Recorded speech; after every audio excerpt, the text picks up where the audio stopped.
Dead on the spot ang isang secure na binaril ng pulis sa loob din ng isang bus sa Cotabato. Tila hindi pa nakontento ang pulis at pinagbabaril din ang 2 kabaro na nadatnan niya sa checkpoint. Nakasubsob, duguan at wala ng buhay ang lalaking ito sa loob ng pampasaherong bus sa Makilala North, Cotabato. Sabado na madaling araw, binaril sa ulo ang biktima na si Reynaldo Bigno Jr., isang security guard. Di kita malilimutan, hindi kita pababayaan, nakakukit magpakailanman sa aking palad ang iyong panggalang. Malilimutan ba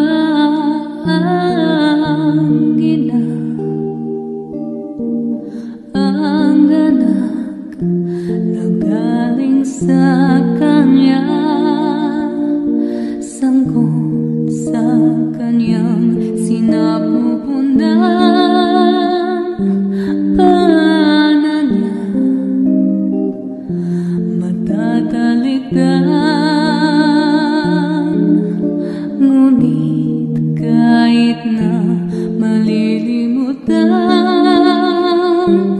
ngayon na ang anak niyang tanggap.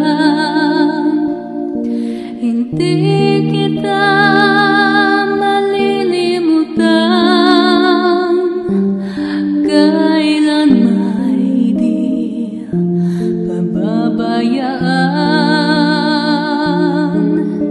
Hindi kita malilimutan, kailan may